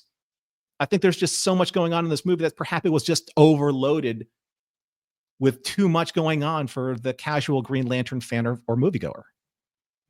So yeah, I've grown apart from that anger that kept me from enjoying this movie, and I regret that I robbed myself from the opportunity of being more positive about the hero that I love in an era where I could have really enjoyed Green Lantern the most during his comeback to the comic book mainstream in the early 2000s. So as the extended cut goes, not the theatrical cut, but I give the extended cut of Green Lantern 4 out of 5 power rings. And I recommend this is the only cut of the movie anyone should watch, because losing 8 minutes of critical world building and emotional core storytelling for Hal Jordan, I think it's criminal then and today for that cut of the movie. Well said. Kyle. I want to add on to something too with Norman and his love for Green Lantern, because I've expressed throughout this podcast that I have a huge love of Green Lantern. One of the greatest things about Green Lantern is that there is actually a version of Green Lantern for everybody out there. You have Hal Jordan, who, like I said, for those of us who read comics in the 70s and 80s and grew up on Super Friends, that's our Green Lantern. You have John Stewart, who is the animated Justice League Green Lantern, who in some ways is more popular than any other Green Lantern, because so many people of a certain age grew up with that Justice League, that Tim DC universe with Batman the Animated Series, Superman the Animated Series, Justice League Unlimited, that version of Green Lantern. You have Kyle Rayner, who brought so many people who were part of a new generation of DC fans. Kyle Rayner helped me come back to the DC universe because I had left it for a good while. You have Guy Gardner out there, who we will talk about a little bit more here shortly, but I just want to say this. Maybe one of the funnest comedic characters, and one of the characters in comics who has changed so much from his initial introduction to what he is now and what that character has gone through. It's a phenomenal character. You have later Green Lanterns like Jessica Cruz and Simon Baz, who represent a totally different thing with it. And you have the alien races. And that is one of the things that makes Green Lantern magical. And I think that is something actually, in a way, this movie does capture the spirit of, is the differences in Green Lantern and what makes a Green Lantern, with one common theme. They all have that ability to access willpower, and they all have that hero within them. But even then, they are still flawed characters and can be tempted and they're not perfect. And that's one of the things that makes Green Lantern such a great hero. And this film, as far as that aspect of it goes, really captures it with Ryan Reynolds and how he portrays Hal Jordan. Again, I agree with Norman. This movie is overloaded. This movie needed a lot of trimming of the fat, and it needed to focus on it. This should have been an amazing trilogy up there with the Dark Knight trilogy, as far as quality of comic book films. And because they tried to rush it, they tried to put too much into it, it goes astray. And it's really a shame, because there is, like I said earlier, it's my biggest frustration with this film. There's aspects of this film I absolutely love, and there's aspects of this film that drive me crazy, because I know if they would have executed them better, we would probably be on our 4th or 5th Green Lantern film. And that's and the great thing about it was, you didn't even have to keep Ryan Reynolds. You could have done 30 movies with Ryan Reynolds and gone to John Stewart or Kyle Rayner or somebody else, and had just as much success without having to worry about some of the problems Marvel is currently having with the changes in their characters, because actors are aging out. So there's so many good things there, but that's the thing about Green Lantern and what makes that character so special is because there's a Green Lantern out there for everybody, and it's pertinent in every way. And each Green Lantern is written so well and yet so different that there's a run of Green Lantern out there in the comics. There's versions of Green Lantern out there. You can find a Green Lantern you like. And there's the Green Lantern Corps. There's the Tomasi run. So yeah. So what's interesting is when I asked the question, why didn't we like this movie originally? And was your opinion the public opinion? Honestly, I didn't hate this movie like everyone else did. But Norm, the way you described yourself back then, you were the loudest type of fan at the time when this came out. And I knew fans like you that were saying the exact same thing, showing the disgust. And what I found difficult at the time was I liked the movie. I didn't think it was great, but I enjoyed it. But it stopped me from sharing my likeness for the film with other people. It was one of those films that went into my library. I think I had it, an early DVD before I went to like Blu-ray and stuff and started going to that. And I didn't share it with people. I watched it by myself, and every now and then, because I liked Ryan Reynolds. I thought because I liked him in like Smoking Aces or was it? And I was like, he needs, because I knew he wasn't going to come back as Blade Trinity. I knew that he got crap for the X-Men film as that version of Wade. I was like, this guy needs a superhero franchise. This is it. And I wanted to see him in more of this thing. I wanted to see more of this character. And yes, I think there was some pacing issues with the film too. Before I eventually saw the extended cut and kind of saw what you were talking about, Norm. But I kind of had to like this movie in secret because I wasn't going to walk into a room of DC fans because everybody hated this freaking movie. That's what it was. It's been one of the most, hated films in the last 20 years, to be perfectly honest with you. And I didn't want to argue with that. I wanted to like it in my own little corner, Kyle. Here's the thing. I truly don't believe it's hate. I truly believe it's frustration. And that frustration led to hate because so many people had so many high hopes for this movie and what it could have been. And like Norm said, it takes a rewatch and you go back and you catch the little things. But because so many people had high hopes for what Green Lantern could have been and they didn't feel it met its potential.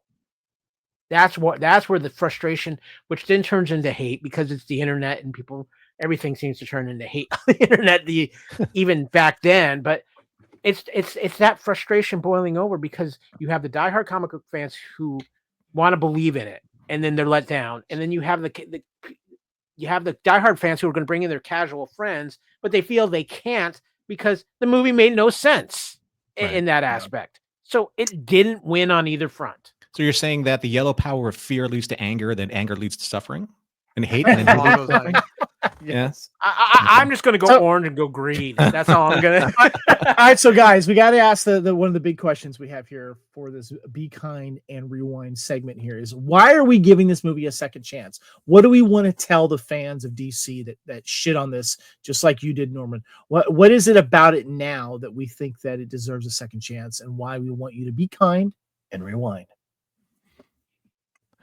Norm. Ooh, for me, it was almost like trying to forgive myself, about it. Like there's no reason for anyone to like hold on to that kind of like toxicity for a movie or for any kind of entertainment. I mean, it's just entertainment. You're either entertained or you're not. Oh, real quick, Norm, we've talked about this because the way you are feeling at the time of Green Lantern, I felt the same for Highlander 2. You and I, both being a co-host for the original Bloody Kings run, we've come back around on that film, and now we like it, for reasons. But anyway, I had to mention that. No, I mean, everyone's gonna kind of experience this in some way or another with a film or a franchise. For me, it was just Green Lantern, and the thing is, I really wanted it to succeed. And again, when you're comparing it into basically the Marvel juggernaut that was establishing itself, and when Iron Man came out, was it 2008? Yeah. You were like, okay, if they can do it, DC can obviously do it, and they didn't. And this is like getting like really good, kind of like coming off of the heels of what, like Batman Returns, like the whole, like the Nolan, not the Nolan trilogy, but maybe like the Dark Knight was out at the same time. I don't remember the timelines that well, but you're like, okay, that obviously is working. So let's just take that formula and make Green Lantern. But maybe that's like the problem with like networks. Like, hey, look, that's working. Let's just like throw a lot more money at it and make it bigger. I mean, that sometimes that happens. And Green Lantern, it's so much more nuanced than that, especially the Jeff Johns storyline. And again, I was divorced from a lot of that stuff, because I just lost track of it. And then I just had this, that's not my Green Lantern. And I can understand about people, when they don't see their beloved franchise represented in the way that they think should be represented. I mean, let's talk about Force Awakens, right? Because that didn't have like its fair share opinions of hate, when that came out. Like, it's just, A New Hope repackaged for a new audience. So what? Because here's the problem with fans like me or fans out there that experience this kind of issue with their personality or this behavioral disorder when it comes to fandom. Not everyone has seen freaking everything. Yeah. Right. And there are people out there that are like, they'll walk out of that Green Lantern, 2011, and they'll be next to a guy like me who's just the biggest a-hole right there in the theater, and they're like, man, that was great. What's great about it? Like, I wish I could have seen Dark Norman. He's like, it was like Mirror Universe Abed, like I was in the timeline. Norman, are you saying you were a Red Lantern by the time you got out of Green Lantern? I made Atrocitus look like a chump, man, at the end of that movie. But that's the whole thing. Like, I went back back at work, and they're like, hey man, like these people said they liked it, blah, blah, blah. Hal Reynolds cute. It's like, that's not how Jordan's supposed to be. Don't you know that he did blah, blah, and then he didn't bury Havenster under a mountain. He didn't do this. He wasn't pulled out of a flight trainer, with, it's like, none of this stuff was working. I'm like, oh my God, get over yourself. 2011 Norm. What is wrong with you? No, Norman, I've got this figured out. You started this podcast and you started Green Lantern as a Green Lantern, willpower and everything like that. Then you turned into the Red Lantern. But now you're a Blue Lantern, a Lantern of hope. I am. Yeah. Okay. So, but that was, I was one, you're right, Kevin. I was one of the guys that, even though that we were really close and good friends, from Rings and all that stuff back then, I was the guy that you didn't want to talk to. Lord of the Rings. Yeah. Good. I'm the guy that you didn't say, hey, Norm, you see Green Lantern? F you, man. Blah, blah, blah, blah, blah. Okay, so I have same question to you, Kyle. Got to ask you, why are you giving this movie a second chance? Why are we telling people to be kind and rewind? Well, I wasn't full on hate for this movie. I was disappointed with this movie, and I still have some disappointments and frustrations. I'm not going to lie, because I think there was so much untapped potential there. But I do think this movie is worth visiting because I think it is an important part of comic book movie history. I think there are good things that you can pull out of this movie and good ideas.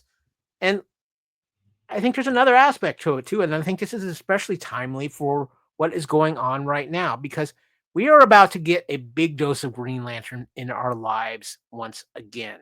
And I think what you're going to learn from those experiences that are coming up, and we're going to talk about that in just a minute, though, is that you can go back and look at this movie and go, I think it's really going to make us go back and look at the good parts of this Green Lantern film, the things they got right, and say, wow, they have this. And now we look at what's being done here, the potential that was there. And you can see, and you can use the pieces of the film in 2011 as a foundation to build something really good. And I think it's learning from your mistakes. It's just like Norm said, he's grown and matured over the time from when that, and he looks at things at a different perspective. That's what we all do.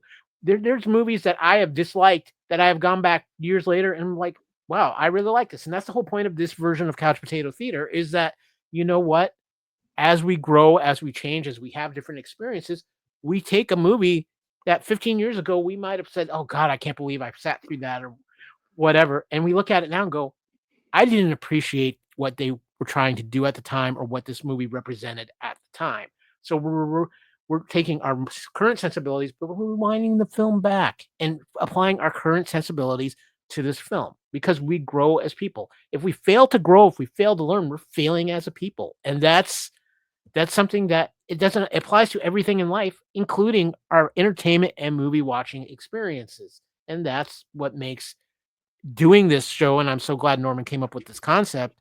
That's what makes doing this show fun, because we learn something just by having this discussion. And that is what makes this important. And I mean, and it's just a great thing. And I can go back even after doing this podcast and say there's different things now. I look at getting Norman's perspective from then and now, and your perspective, Kevin, and I'll see the movie and aspects of it in a different light yet again. And that's the great thing. It's interesting. And Norman, you'll find this funny. I was having a discussion with Kyle because I came across some old computer files that I had. And back in 2004, 2005, when I was with Decipher, who made, of course, the Lord of the Rings card game, Star Trek, Star Wars, a bunch of us working together were nerds. We were big movie and TV fans. And we started coming up with these 100 lists where we listed this is at the time, 2004, 2005. We came up with our 100 best films, our 100 least favorite films, and we came up with our 100 best TV shows. And I have those lists, and I'm going to share them on social media soon someday. But it's so funny because you guys brought up points here of how your opinion changes after time when you think, I should probably revisit that film. And as we do here on the Fandom Podcast Network, we talk about movies on several different podcasts here, Couch Potato Theater, like what we're doing now. And one of the more eye-opening ones here that we do is one of the ones that Kyle and I co-host with our friend Lacey is Time Warp, where we look back at an entire year of movies. And right now we're talking about the year of 1990 because it's celebrating its 35th anniversary. And what we do is we cover it monthly. We cover all the films in 1 month, but also all the pop culture around it too. So we kind of take you back in time. And it's so funny how we come across some of these films and we change our minds on some of them as well. Some of them were like, no, I'm good not seeing that again. And some of them were like, I can't believe I didn't like this at the time. And so it's interesting how, as you look back on old Norm, or Dark Norm, as you used to refer to on our Bloody Kings podcast, the dark quickening Norman, as you mentioned a couple of times. And how I look back on some of those films on the lists I brought up, I'm like, yeah, that's not how I feel now on that film or whatever and stuff. So one last big couple of questions here. One of the things we do with Couch Potato Theater is the what happens next thing here. And usually it refers to if this movie got a sequel, or if there was a sequel, how do we feel about it? Or, if it hasn't had a sequel, what would you like to have seen? But I want to preface this by also asking you guys this, in addition to what would have happened if we had a successful Green Lantern, is the big question is, there is an alternate timeline that Green Lantern does well, and we don't get Ryan Reynolds as Deadpool. Instead, Green Lantern starts a new DCU and it takes off like Iron Man did for MCU. So if that happens, what do you think that would have been like? And what would you have liked from a sequel? Well, start with you. I mean, I pretty much, I agree with where Kyle was with the projections of, the just basically furthering and expanding kind of like basically the Sinestro Corps War, because it's always been about Sinestro and Hal Jordan. That's always been kind of like the traditional villain hero relationship. So if Kyle, your idea, if it matured the way it's supposed to mature, say it was Hector Hammond after being infected from Abinsur's wound, started becoming, he was the villain for one, and you got whiff of Parallax, at the end. And then all of a sudden Sinestro needs to, he needs to embody fear, and he needs to embody the power ring, the yellow power ring. And then now that becomes, Hal gets a little bit more training. Now he has to go up against Sinestro.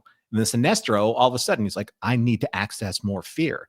Then you bring in Parallax and Sinestro at the end with Hal and the Green Lantern Corps for the final fight, in 3, basically the battle for Oa. That would have been ridiculous, right? That would have been amazing, because then eventually you'd be able to get Parallax and then put him into the power battery, and then, kind of like fulfill that part of the comic book in a way. you know, it's really hard to kind of like project that because there are so many different ways you can go about it, but I really would like to have seen them transition out of Hal Jordan to either Jon Stewart or Kyle Rayner at, say, like 3. And then maybe they could have at that time inserted, say, the Kyle Rayner story into the Berlanti verse, because that would have been Arrow, then Flash, and then somewhere in between mid-Flash season or that era, you would get Green. Because there was a reference in one episode where I think we saw the leather jacket of Hal Jordan, Kyle, at one time, and then just like a green burst of energy, and that was it. And they teased that, and I'm like, oh my God, Berlanti's bringing Hal Jordan to the Arrowverse. Oh God, this is happening. But it, never happened. So unfortunately. All right, Kyle, what about you? We could have had a DCU. I've kind of laid it out, but if you think about all the what ifs of this, and yes, I'm pulling a Marvel what if right now, but if Green Lantern succeeds, you obviously don't have Deadpool. Because there's nobody else who can play Deadpool. I'm sorry. You may have a Deadpool movie, but it's nowhere near what Deadpool becomes. You don't have Matt Reeves, the Batman. You don't have. Maybe you have Henry Cavill in Man of Steel. Maybe you don't. You don't. That's made. Or you don't have Justice League like we got it. That's for damn sure. It changes the comic book movie landscape so dramatically, and it changes Ryan Reynolds' career arc incredibly dramatically. So it changes everything. And again, you could have easily introduced Jon Stewart in part 2. You could have transitioned to Kyle Rayner in part 3 and started Kyle Rayner stories, and you could have continued exploring the other emotional spectrum lanterns throughout the run of Green Lantern, and I think that would have been phenomenal. So there was so much untapped potential there. And it makes me wonder what they might be leading to and what the plans are with James Gunn going forward. Yeah, because Green Lantern succeeds. There's no James Gunn DC universe. There's no James Gunn right now taking over DC. Well, Kyle, I'm glad you brought that up. Norman, you were teasing a little toy earlier, because that's the next thing that we're going to end talking about here. Is that the new Superman movie that is coming out that has been teased. We've seen the trailer. We get Crypto as well. This is the James Gunn movie. But we get Nathan Fillion as Guy Gardner. Mm-hmm. So, is he really comic accurate in Superman? You have a little toy there. Show the toy that you had there.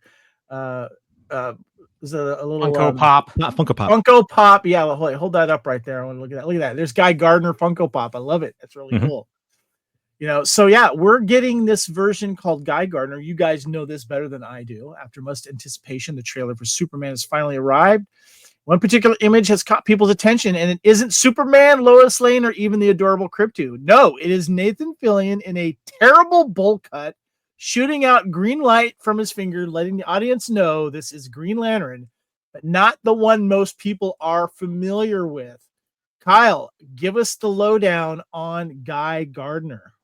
So Guy Gardner was really the Lantern who was never supposed to get a ring in the first place, and he kind of does. Guy Gardner, when first introduced, is so egocentrical and such an womanizer and asshole. Is he a villain? No, he's a good guy, but he has a good spirit, but he's a dick. Let's call a spade a spade. In one of the most classic comic book moments ever in Keith Giffen's Justice League, there is a scene where Guy Gardner is basically talking shit on Batman and saying, I could lead the Justice League. Batman decks him with one punch, and he hits him so hard, he actually changes Guy Gardner into a nice guy. But one of the greatest moments of that is the character of Black Canary, who cannot stand Guy Gardner, walks in after the fact. And for the rest of the issue, she's like, I can't believe I missed that. I can't believe I missed that. I can't believe I missed that. But the thing about Guy Gardner is, as they've evolved the character, yeah, he's still a little bit egotistical. He's kind of the douchey jock a little bit. Yeah, maybe. he's a dude bro. Yeah, he's a dude bro. But here's the thing. At the end of the day, Guy Gardner does have a sense of honor. Yep. And he does have a sense of right and wrong. he might go about it the long way and have to find out about it the hard way and annoy a bunch of people in the aspect of it. But he is a classic Green Lantern now. He is a core member of the DC universe. Having Nathan Fillion play him, because if anybody can turn on the snarky, it's Nathan Fillion, and he will do it well. But that's not the only thing, Kevin. And I know I'll give Norman a chance to talk about Guy Gardner, but James Gunn is bringing more than just Guy Gardner to the DC universe, because he is bringing Hal Jordan and Jon Stewart in the now in production series Lanterns, with Kyle Chandler playing Hal Jordan. And I cannot think of the actor's name. He was in that new movie on Netflix with Don Johnson, where he was outstanding in that. He's playing Jon Stewart. That show has really okay, yeah, okay. That show has the potential to be something very special. And I'm a huge Kyle Chandler fan, and I think him being cast as an older Hal Jordan could be really well done and brilliant casting call. But Nora, I'm going to give the floor to you so you can talk about Guy Gardner and what you think about what's happening with Green Lanterns. So I'm going to make a wild prediction. I think that Guy Gardner is going to steal the entire movie out from underneath everybody, because that's the kind of character that Guy Gardner is. He's probably not going to get the most amount of screen time, but he's going to get the most significant amount of responses or reactions from the crowd, because that's what Guy Gardner does. He's very abrasive and he's unapologetic. But you're right, Kyle. He's like, at the end of the day, he has the heart, the honor of a hero. Like the ring, it won't work for him unless he has that deep down inside. So he was introduced, I think it was like Crisis on Infinite Earth 6 or 7. He was, after something happened, I don't want to spoil it for anyone, even though it was back in 85. He was basically like the sole lantern with a ring that was given to him by a specific guardian, very much like Kyle Rayner. So it was almost kind of like, man, we forgot about Guy Gardner. We're going to create Kyle Rayner with Ganthet instead. Which is why you have all of these human-based Green Lanterns. But that's aside the point. He looks screen accurate. And I know a lot of people are like, wow, this guy looks like a complete moron. Well, yeah, you're not off base. He's supposed to look like that. Now, in the image that you have, you have Hawkgirl and Mr. Terrific. They all have their own version of like the Guardians of the Galaxy type of uniform. It's not a traditional Green Lantern uniform, even though it does have a lantern patch on the shoulder and a different type of shot.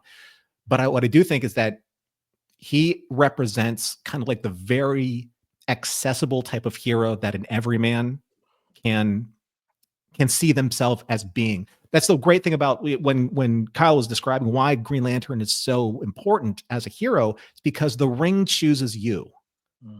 Right? You're not born with $1 billion.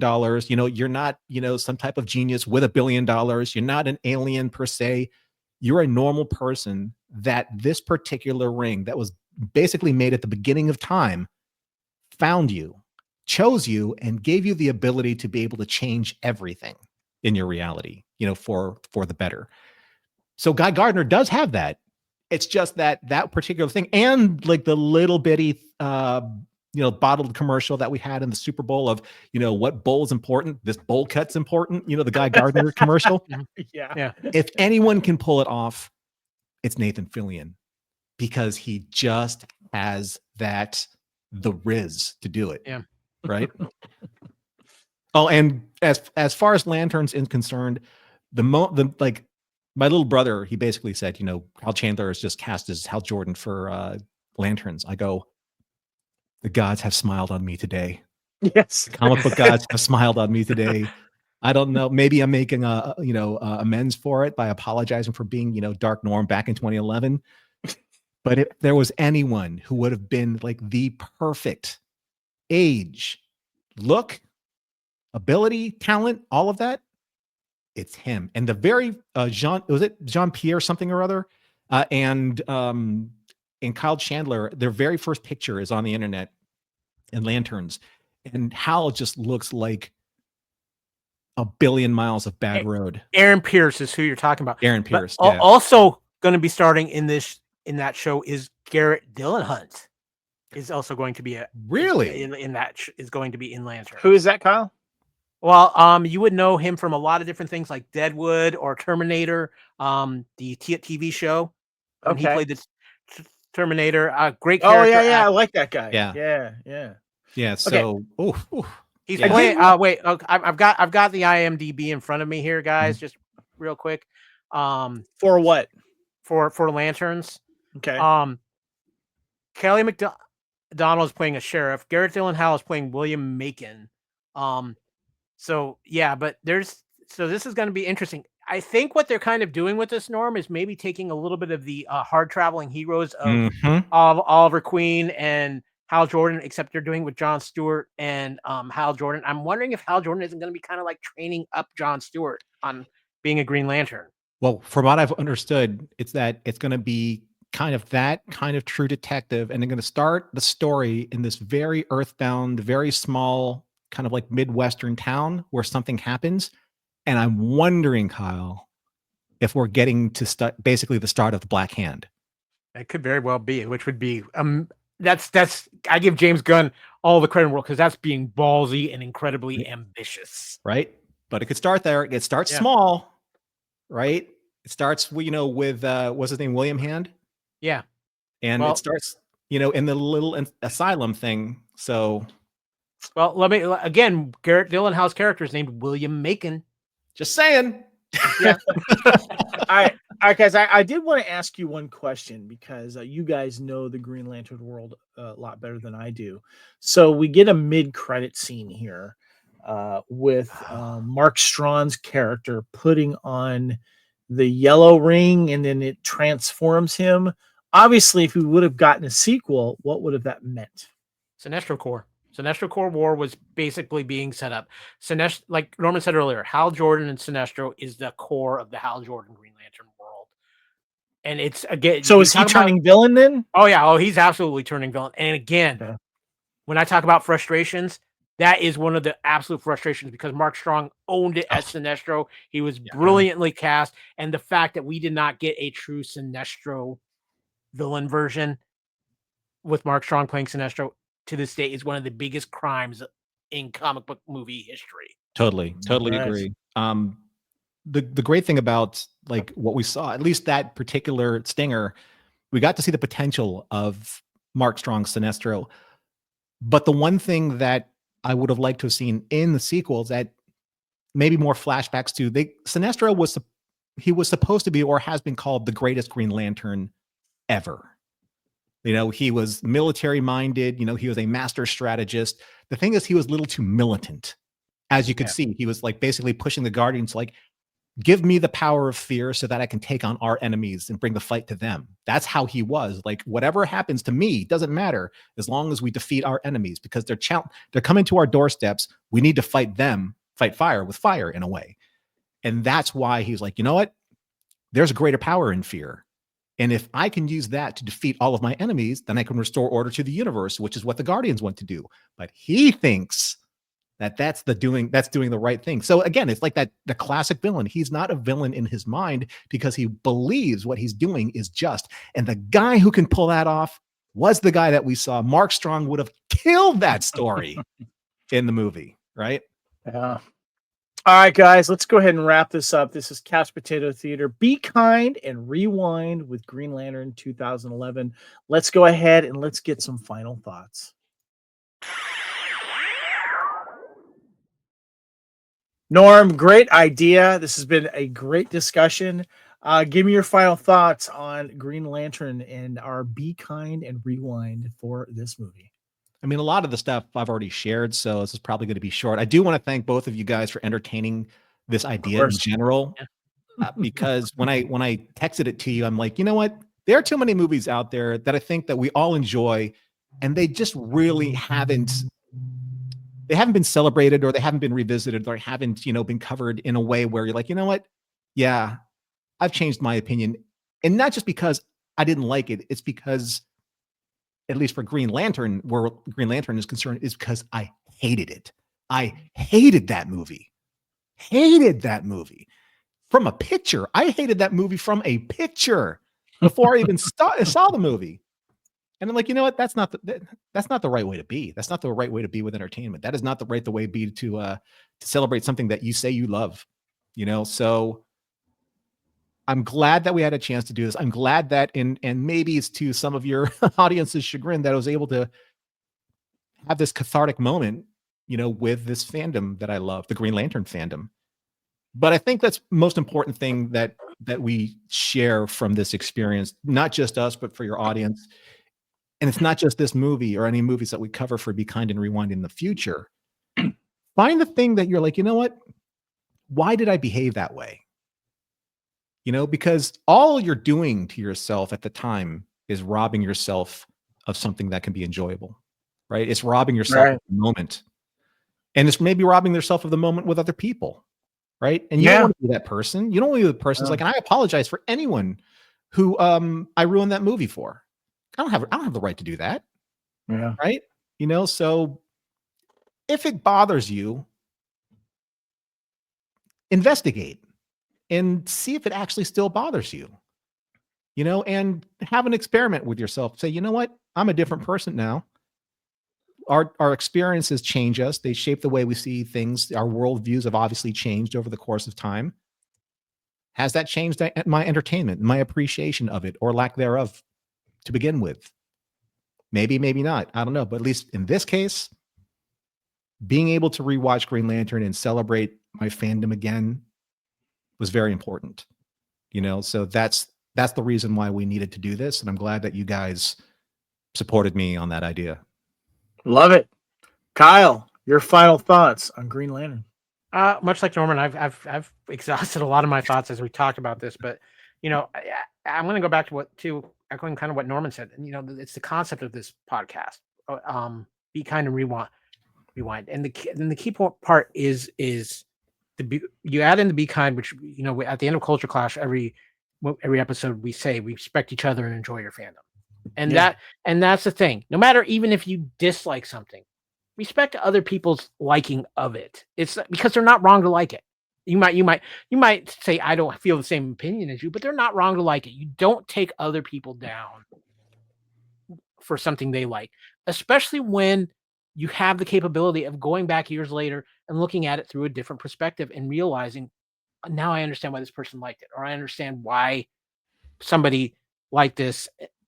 You look at it through a different set of glasses. So when you see it for the first time, whether you like it or not, remember to be kind. And when the rewind part is respecting that fandom and giving it another chance through a different set of eyes and through a different set of experiences. And that you still might feel the same afterwards. Maybe your opinion does change, but you had enough respect to rewind it and retry it. And that's all we can ask for. And so again, be kind, respect somebody who liked it, and rewind it. Look at it through a different set of eyes, and you might just be surprised at what you see. Well said. Funny you say you mentioned looking through a different lens. You know, I'm holding up the 3D version here, by the way, and I did want to clarify. And if I had one problem with this, is that it says here theatrical and extended cut versions on 2D Blu-ray disc. Theatrical version only on Blu-ray 3D disc. So they don't have the extended version in 3D, unfortunately. But it's still visually stunning to watch on 3D. And I love the idea, Norman, to look back on these films that were just totally just trashed for reasons. And we've showed those reasons and we've talked about that. But also, too, just kind of looking back at yourself and basically, you know, just doing better now, being a better fan and supporting all fandom, as we always talk about on Culture Clash, Kyle, when we close out. So I appreciate that. So what's interesting, too, is that, you know, we're throwing up some names of other films that we want to do here on the Fandom Podcast Network for Couch Potato Theater. What I find funny, guys, is that the next film that we're going to be covering for Be Kind and Rewind is part of, I guess, a Mark Strong double feature. And then the next movie we are talking about is John Carter. 2012 came out a year after another great movie that came out on 3D. I'm going to hold that up right here, guys. I have my 3D version right here.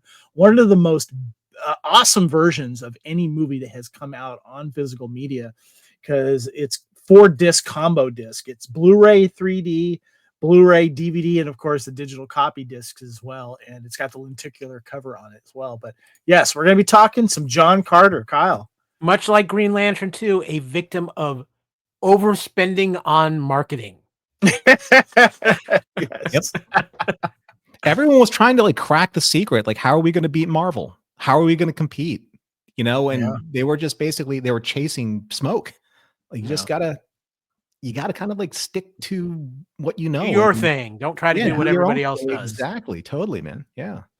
All right. Well, stay tuned next time for Be Kind Rewind with John Carter. This is the Fandom Podcast Network, Couch Potato Theater. We're also on Blue Sky as well. Check us out on X and Instagram, Facebook as well. You can email us, all that kind of stuff. So, Norman, where can we find you? Thank you for bringing this to the table again, by the way. Oh, it's my pleasure. And I'm glad that I was able to do this with you. I hope the format takes off because I think there are a lot of people out there that may benefit from, again, rewatching things and being kind to themselves and to the fandom, in general, or what they didn't love and would like to love now. And a lot of this comes from what I do outside in the podcasting world for the Mission Log podcast for Roddenberry Network, a Star Trek Roddenberry podcast. So I'm the co-host for that along with John Champion. And one of the things that I have had some issues with of late is separating the what I want to see in Star Trek, especially in Voyager, versus what I am seeing. So there are times where I feel I'm not respecting maybe the content or the quality of the content at the time it was created versus what I could have seen if my ideas or maybe other ideas that I read on the internet took shape about that storyline. But that's not the exercise. The exercise is, do we find morals, meanings, messages in what we have seen, not what we want to see? And there's a huge issue with that, I think, in fandoms in general, or for fans, because you're like, there is what you see, and you have to judge that versus the judgment you've already made in your mind's eye. And that's a very, very difficult tightrope to walk sometimes. So that's something that I do, again, on Mission Log, a Roddenberry Star Trek podcast. We are at the end or getting close to the end of season 6 of Voyager. And I'm very much looking to see where they're going to take us in season 7. All right. Well, how can we reach out to you? Where can we find you at? Where else on besides Mission Log? Well, you can find me at Lounge Lizard. That's LAONGE Lizard. That is my handle. I'm on Blue Sky and I'm on Facebook. And then you can find me on the Mission Log pages on Facebook and then on Blue Sky and on all the different social networks, except for X, because we all know how we feel about X. And then you can also go to Mission Log Pod and RoddenberryPodcastNetwork.com. Gotcha. Kyle, well done. Thank you for all the backstory and extended stories that we have there on the Green Lantern Corps. Appreciate that. Where can we find you? Well, you can first of all find me at Kyle Reynolds Rules. And Did you know Kyle because it's Kyle? Well, that was part of it, but I'm not gonna lie, that was part of it. But Right. Still, I love the character. No, you can find me on Facebook all over the Fandom Podcast Network's pages, from the main page to all of our show pages that we have on there. You can find me on X at AKyleW. You can find me on Blue Sky at AKyleW. You can find me on Instagram and Threads at AKyleFandom. You can find me on Discord at AKyleW, and you can find me charging up power rings all around. So you just never know where I might turn up or which color ring I might be wearing at the time. My name is Kevin. You can find me on X, Instagram, Threads, Discord, and Letterbox at Spartan_Phoenix, and on Blue Sky at Spartan Phoenix. I'm also on Facebook. Check as I mentioned, also check out Fandom Podcast Network, and please check out the Fandom Podcast Network on YouTube, where you can watch this video. Please subscribe. Let us know what you think. Do you feel has your opinion changed on Green Lantern? Have we persuaded you to check it out again? Please let us know. That's part of the reason why we brought this to the table. This is our Be Kind and Rewind. How do you like me now? Norman, thank you again so much, man. This has been a lot of fun discussing this. Great discussion, and looking forward to the next episode. Thanks for having me on. It was great reliving a lot of these memories for the sake of healing. I think that there was a certain sense of healing that happened throughout the course of this episode, and I'm glad I was able to do it with you both. All right. Well, until next time, everyone, thank you. My name is Kevin. Thank you to Kyle. Thank you to Norman. We'll see you next time on the couch for Be Kind and Rewind. Till next time, goodbye, everyone.